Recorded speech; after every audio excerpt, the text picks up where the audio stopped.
Pro Football Playbook, presented by the Pigskin Podcast Network. Your source for team news, draft needs, player profiles and rankings, full Senior Bowl, Combine, and NFL draft coverage. News, analysis, discussion. It's in the playbook. Now, here is your host, sports journalist Bill Alvstad, and featured analyst Keith Myers.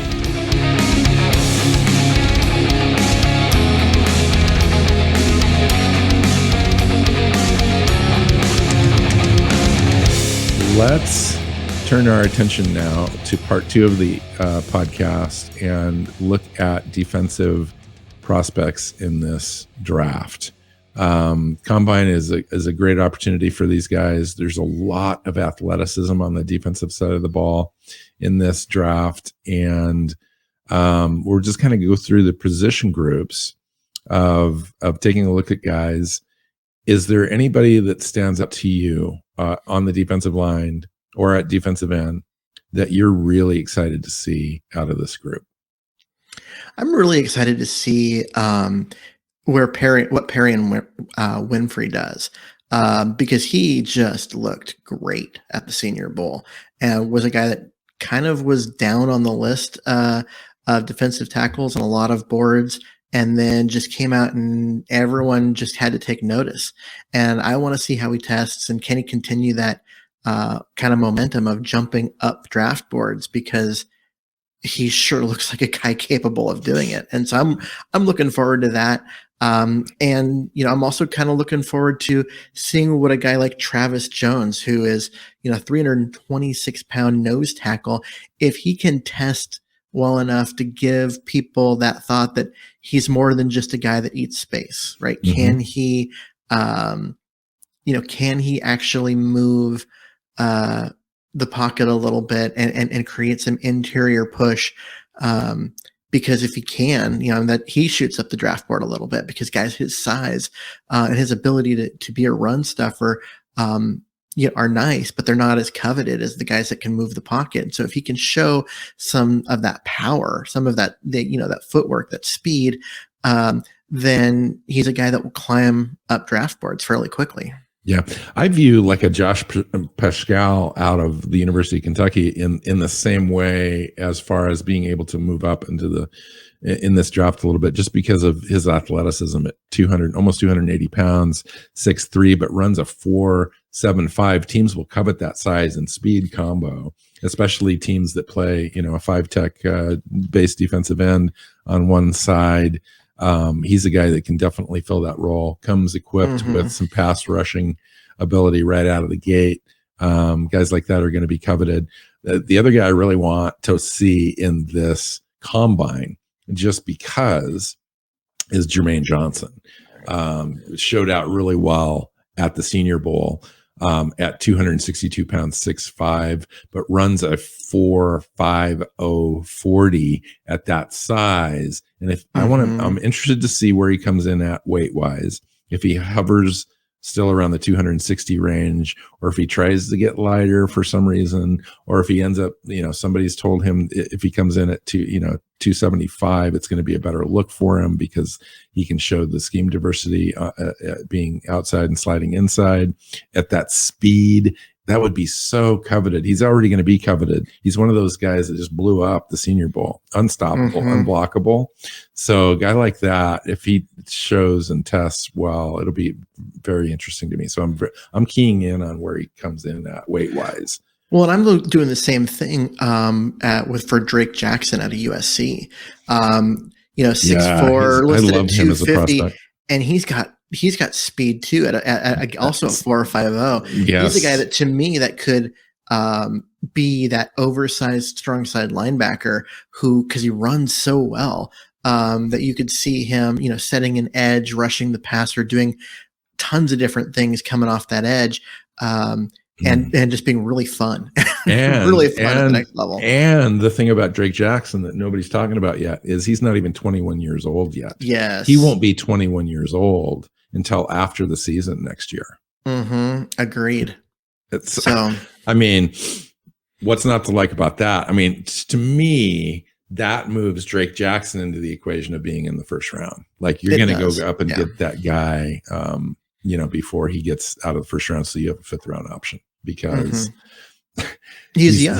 he's young. Absolutely. He's that good young. His body isn't even finished developing into what it's going to be. He's going to only get better over the next 2 or 3 years. And that's not just coaching. That's just, as he continues to grow and get stronger. Honestly, he's a guy that I would look at if I was drafting, especially late in the first round, which means you're a team that, did pretty well. And so you can get production out of a guy, but don't need him to play on every down because you've already got talent around him. Man, you could do far worse than a guy like that. Or if you're a team like the Eagles that have 3 first round picks all in the middle to late parts of the draft, do it. You won't be disappointed.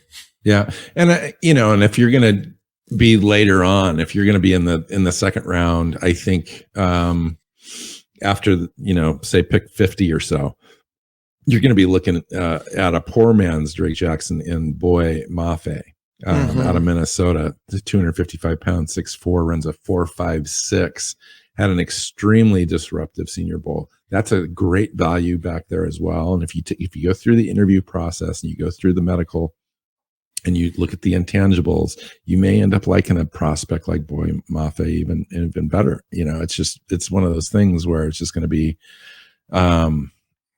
you just have to go through the process. But the thing about Boy Mafe is he's literally 3 years older than Drake Jackson.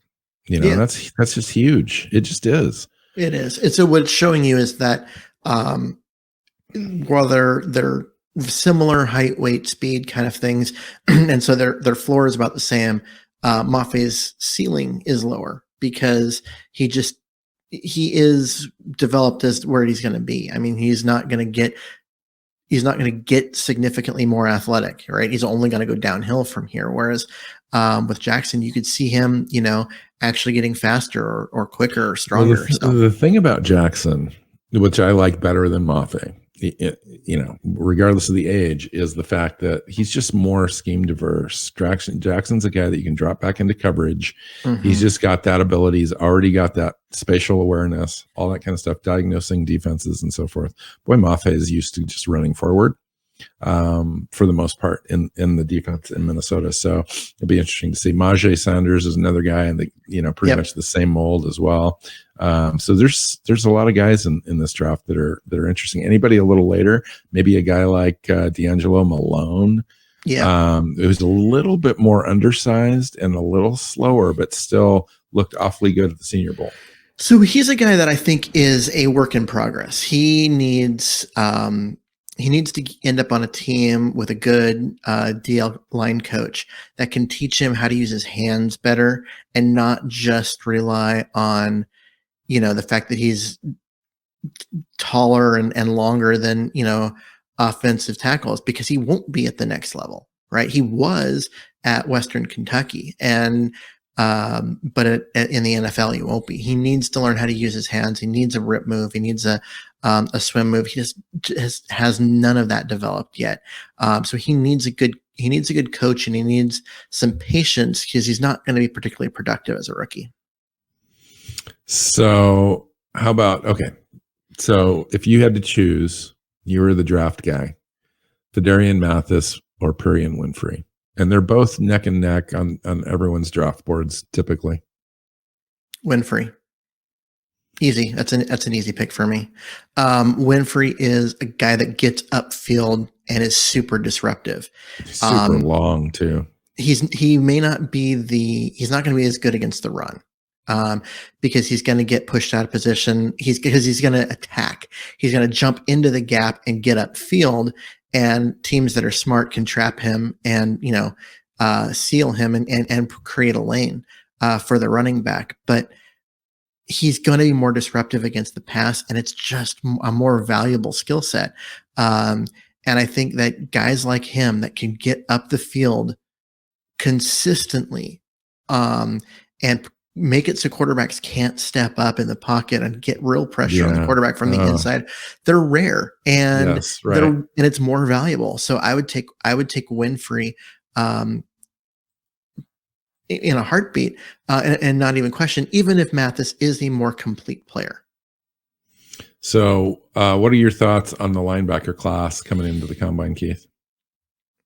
So the linebacker class this year it's a really interesting one for me, because I don't see a guy that I'm dying to jump into the first round to take, except for maybe, like Nakobe Dean. But even then, I'm not sure I'm going to take him super early. But there is a lot of speed in this group. And so if you're looking for off the line of scrimmage linebackers, guys that can get sideline to sideline, that can cover deep. If you're going to run a cover 2 and you need that middle linebacker that can get depth for you, there is a lot to like in this draft class. A guy like Brandon Smith, who runs a 4.40 at 241 he's going to pounds. He's going to be fun to watch at the combine. But on the field, he's going to be all over the place. And he was so good. I mean, really, his senior year, he was a standout. He had like 100, I don't know how many. What was his stat line? It was pretty impressive. I mean, he's a guy that's going to be an outside linebacker, but he could play all over for you. But he's run into the below 4.4 range, like in the 4.38 range, and he's a guy that a 4.25 shuttle. He's a guy which is crazy agility. He's going to be an outside linebacker, so you're going to bring him off the edge at times, but he can also slide over into the slot when need be, and pick up that running back that comes out of the backfield and ends up lining up in the slot. You just slide him over and let him cover. He can do it. Really valuable player, in that he can do a lot of everything. And that kind of speed at linebacker is rare. It's just rare. And he's not the only one. I mean, Adam Anderson out of Georgia, he's undersized at 230, but he's also got that kind of speed. And a guy that I like as a weak side linebacker who's covering tight ends and stuff downfield, and just using that speed to his advantage. And I think he could be another really valuable player. And for some reason, he's, down on draft boards a little bit. Well, it's because Georgia was loaded and he was part of a rotation situation, but he was from a national champion, so it's one of those things where I think he's going to be valued more as the process unfolds before the draft. I think he rises. Brian Asamoah is the same guy. He's a little less, he got a little less speed, but very instinctive, had a great Senior Bowl. Channing Kendall out of Georgia. Yes. So speaking of Georgia, he's even more undersized at 223. But again, super fast, super quick, fantastic athlete. Yeah, you're going to be able to move that guy around a little bit. He's more of a defensive weapon guy. Yeah. Sam Williams, I was going to say, from Ole Miss, is another guy with a lot of speed. At 265, 6'4", he supposedly runs in the 4.49 range, which is tremendous. So and then you go into more traditional linebackers, that are tackling machines, sideline to sideline guys that are good diagnosing guys. This is a really deep class for linebackers. So you're going to be able to get linebackers for your team. They're going to be special teams guys that are fill in rotations, and even starters into the 3rd and early 4th round, I think. Yeah. How about safety group, Keith? Okay, so the safeties in this class, there is some high end guys at the very top of this draft. Kyle Hamilton out of Notre Dame comes to mind. That this guy's going to go probably top 10 and look like an absolute stud. Oh my gosh, I love Kyle Hamilton. He's my favorite player in this draft. Yeah, I think I can see it. I mean, he's a guy. He's at 220 pounds, 6'4". He runs. He's not as quite as fast as as I think some teams would want out of their free safety at running like a 4.50. I think he's going to run faster than that at the combine, and that's going to help him even more. But at that size, he's got the size of a strong safety. He has the instincts and the coverage ability of a free safety. He's super scheme diverse. Yeah, he's not going to play free Yeah. safety all the time. He's going to be a weapon for a team, and teams are going to disguise him, move him around, similar to in fashion, like with Jamal Adams in Seattle, previously with the Jets. I think he's going to be that guy where he plays a little outside linebacker, Sam linebacker, rushes off the edge, blitzes, plays in the box, the strong safety, can line up in the nickel, and then drop deep into too high coverage. Is he going to be your single high safety? Probably not. No, Probably not with not. that speed. No, I think his skill set is wasted as a single high. Your single high safety, if you're drafting a guy and you want that, needs to be Daxton Hill out of Michigan. 192 pounds is a little on the light side at 6'0", but a 4.27 40. If he comes in and runs that at the combine, that'll be close to setting a record at the combine. He is going to jump up draft boards for that speed alone. And because that is a guy, and he can jump out of the gym. So the guy's already has a 43-inch vertical in his resume. Yeah, I mean, so this is a guy that's going to be, super athletic, can cover all the ground you could possibly want him to. So this guy is not a hybrid guy that's kind of in fashion in the NFL. No, he's strictly a free safety. This is an Earl Thomas guy that's going to be your back end free safety that just roams sideline to sideline, can get into position super quickly and make plays that you just don't expect guys to make. He's like, how did he get there? He was too far away. But right? Yet there he was making the play. And that's the kind of player he's going to be. He's your deep back for, center field type of guy, not a guy that you're going to rotate up near the line of scrimmage. Not at 192 pounds. He won't survive doing that a lot. Yeah. This is a great safety class too. Mm-hmm. Where you've got Jalen Petrie, Lewis Sine, Kirby Joseph, all those guys I would love to have. Brian Cook, Cam Taylor-Britt is a guy that can play both corner and we haven't even safety. Mentioned Jaquan Brisker. Yeah. Jaquan Brisker, absolutely. And all these guys have 4.4 speed. 4.45, 4.48, something like that. Verone McKinley is a good guy that you're going to be able to find in the 3rd or 4th round in this draft. Bubba Bolden, there's just a lot of talent. I think everyone's going to be able to, if you need a safety in this draft, I think you're going to be able to find a guy if you're willing to go out and spend, a 4th round or earlier pick on a guy. Cornerback class, Keith. This cornerback class I think is pretty decent overall, but not thrilling at the top. Well, I like Derek Stingley Jr. as an elite corner at the top of this draft. I'm a little worried about his injury history. Fair. That I mean, I'll give you that. But as far as his tape and his skill and those kind of things at 6'1", 195, runs sub 4.3. Sub 4.3 that's just nuts. It's absolutely nuts. He's a guy that honestly, you have to just have him on your list as a top 10 pick. And would you spend a top 10 pick on a guy that's only played, 10 games out of the last 2 years? He'll probably drop a little because of that, but God, it's so hard to turn away from that kind of talent and just know what he could be. So how about the best cover corner in college football in Kier Elam out of Florida at 196.62, runs a mid 4.4 40, but he's one of the best physical he's almost got a safety mentality and a corner body. Mm-hmm. He's a guy I like him. I think he is a guy that for the right scheme, a zone. Well, I mean, he's a good cover corner, but the way that he tackles, the way that he comes up and wraps up, his ability to do that kind of stuff. if you're a cover 2 team, you're going to love him too.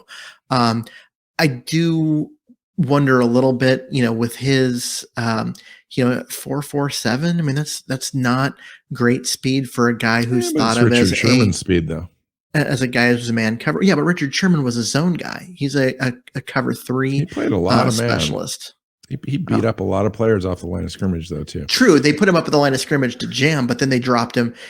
Once he jammed the guy, he dropped into cover 3. That was kind of his thing. Speaking of a corner that I thought was going to be more of a jam guy, that was going to be, is top rated, that I think is going to fall because of his measurables, is Roger McCreary out of Auburn. What do you think about Roger McCreary's prospects here at the combine? He's gone from looking like a back of the first round pick to being more of a third round guy, because, a T-Rex will have longer arms. And it's unfortunate because he's a guy that I think people have thought of as being a guy that could play on the outside and whatever, come into the Senior Bowl, measured his arms, and everyone's like, whoa, he is going to struggle as a slot corner. And he's got 8 and 7/8 hands. His arms are measured at 29 inches, basically, with a 70 and 5/8 inch wingspan. He just doesn't have the length that teams covet for an outside corner. So what are you going to slot guy? He's got to be a slot guy because you can't. He just wouldn't physically hang with 85% of the receivers in the NFL. You line him up against a guy like Julio Jones, and literally he would run out 10 yards and stand there, and then they would throw the ball. The problem is he has been one of the best man and press coverage corners in college football. So he does have an element of tape there. There's just going to be, he's going to have to be very scheme specific. Yeah. All right. One of the college teams that you're going to hear a lot about when it comes to cornerbacks is going to be the University of Washington. It's going to have 2 players go. Probably who do you like better, second round. Kyler Gordon or McDuffie? I like McDuffie better. He's not as fast. And he's shorter, so he's got those. But just watching him, he's so sticky in coverage. He's fast enough. He's not he's not handsy in any way. He's just really sticky in coverage, and is just always seems to be in the right position. Kyler Gordon at 4.35 has more recovery speed at 6 foot, and he's got longer arms. So he's got that. If he does get beat, he's got that recoverability where he can, get back and still make a play on the ball and that kind of stuff. And so Kyler Gordon's got that wide receiver experience too. Yeah. Where he's going to be a ball hawk. Yes. I think teams are going to covet Kyler Gordon, but I kind of like Trent McDuffie better. I just think he's stickier in coverage, and it's going to be hard to complete passes to his side of the field. You're the GM. McDuffie or Andrew Booth Jr. from Cincinnati. I know. I'm glad I made you pause for half a second. I like Andrew Booth too. Those are both good players. Yeah. Actually, all 3 of these guys that we're talking about, and you can throw Elam in the mix, who's in that same range. It's a good group of corners from starting at the first pick of round 2, or maybe, the 28th pick in the draft, down through the end of round 2 and the beginning of round 3. There's just a solid group of guys. So let's talk about the 3rd or 4th round guys. A guy in particular that I'm really looking at. There's a couple guys. I mean, Mario Goodrich out of Cincinnati at 186, 6 foot at 4.45 speed. He's expected to go in the 3rd round. A guy like Tariq Woolen is one of my favorite players. Is a physical freak. He just is, and I say that with love. He's one of my favorite players in the draft. 6'4", he's long, 33 and a half inch, arms, 80 inch wingspan. I mean, goodness gracious, guy jumps out of the gym. He can also run played for you down. University of Texas, San Antonio. Well, that's the thing, right? And so he's a project, but a project that is going to make everyone else in your defensive back room during meetings feels self-conscious because of how he physical topped, he is. He topped out at 23.33 miles per hour on GPS. Keith, that's faster than DK Metcalf running down whatchamacallit, Buda Baker in that Cardinals game. Yeah. Was it last year or the year before? I think it was the year before, but whatever. Yeah. I mean, but that was just like 22.79. This guy ran at 23.33. What? And that's actually my comp, is that Tariq Woolen is the DK Metcalf of defense. Because he's that size, that he's just chiseled. He's an athletic, just crazy freak. But, you know, DK Metcalf, when is the last pick around too? Because you look at his tape and you're like, okay, he runs good in a straight line. That's it. And then, you know, the Seahawks were like, nah, he's more than that. Well, and he didn't have any production. Like, he had 23 receptions for 500 yards his senior year. Yeah. And you're like, they had him run in a straight line over and over again. Yes. Right. And he had the neck thing, but that helped. Yeah, no, this guy is 6'4", 205 pounds, broad jumps 11.5, ran a 4.34 40. You know, he's gonna end up having, I'm sure, a 40-inch vertical or more. I'm expecting this is one of the guys 43. This is one of those guys where you tune in to watch the cornerback group and you're literally looking for this guy. Because it's just so much fun to watch. He'll be easy to find when you're looking at the group of cornerbacks, because he'll be the tallest of the group and the most chiseled. Well, like the last year, Keith Melifawanu was kind of the similar situation where he was the athletic, measurable guy out of the combine that everyone was talking about, and he got drafted pretty high and then had a marginal rookie season. What do you think about somebody like this? Do you just go ahead and take this guy for the upside and then you worry about teaching him how to play cornerback? Or do you look at his film and go, I don't want to overdraft him. I see something there, but it's not special. That's why he's going in the third or fourth round. Well, I think you have to draft the guy knowing he's a project, knowing that his rookie year, it's going to be a marginal year. But it's his second year, his third year, when he is going to make you look good for drafting him. You brought up Richard Sherman earlier. Guy, you know, didn't play his first 6 games as a rookie. Only got on the field because of injuries to all the guys above him. But look who he ended up being, right? You got to draft Woolen in that third round range, expecting that he's going to play special teams. He's going to get a few snaps here and there. He might get pressed into service late in the year as an injury replacement. But if you're drafting him to start week 1, I think you're making a mistake, because he's a project. You have to teach him technique. You got to teach him,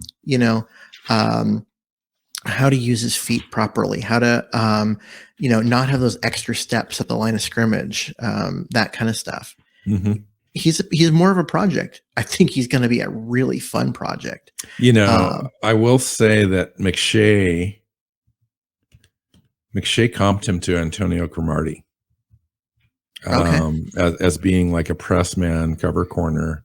Yep. Lock down one side, up the huge upside potential. Mm-hmm. In fact, McShay ranked him as the 11th overall corner and the 68th prospect overall.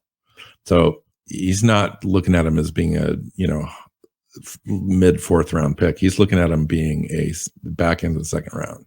Back in the second round, first couple picks of the third round. That's in that range that I think is probably a good fit for him.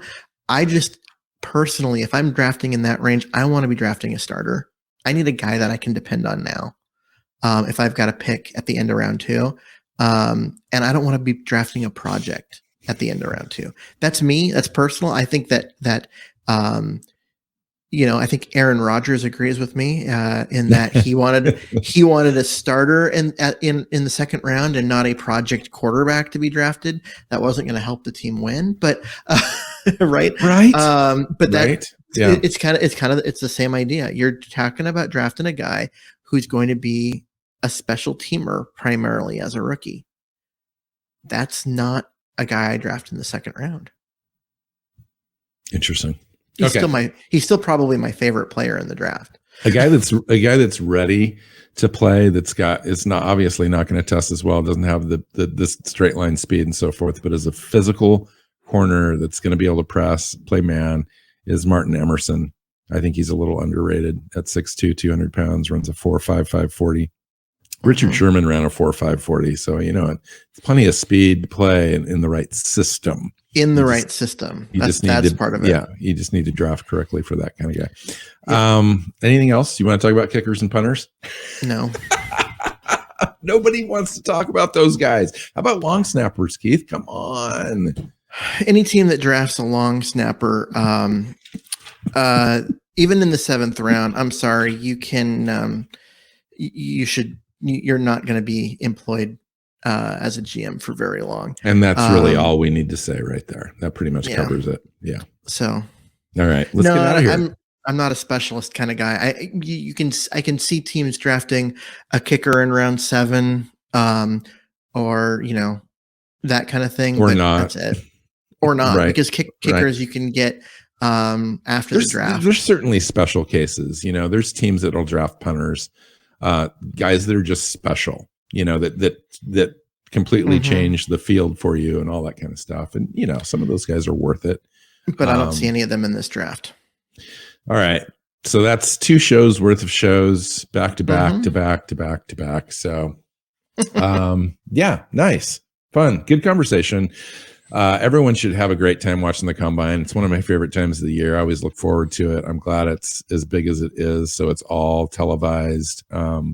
I wish there was some way that you could be a fly on the room in some of the interviews, and some of the the testing that we don't see as far as the physicals and stuff, just because, a lot of things are said in there that tip the scales when it comes to, the end of April, when teams actually make their decisions, and we just don't have access to that. And sometimes we hear about questions that are asked that get coaches in trouble. I heard that they were coming down on that a little bit. Talking to you, Marquand Manuel, the Falcons. I heard that they were. There's basically, it needs to stick to the football side. Yeah, they're going forward. So yeah, they need to. There's no more eye stirring contests with all that kind of stuff. All right, so I think that's it.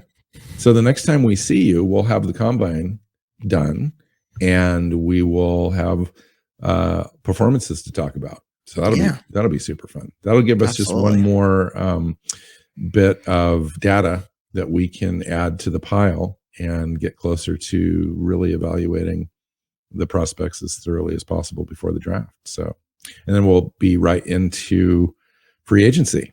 So free agency will start mid-March, and that whole process and the trade markets. And it's a great time to be a football fan right now. I love the off season. We love the off season. All right. It's a lot of fun. Let's get out of here. Find Keith at Myers NFL on Twitter. I'm at Alvstad NFL. The show is at PF_playbook on Twitter. Find us on your favorite podcast platform and subscribe, as well as YouTube. We have a YouTube channel. You can see us do this live every week. We don't edit the show. Once we push a record button, that's what you get. So until next time, take care, guys. Bye.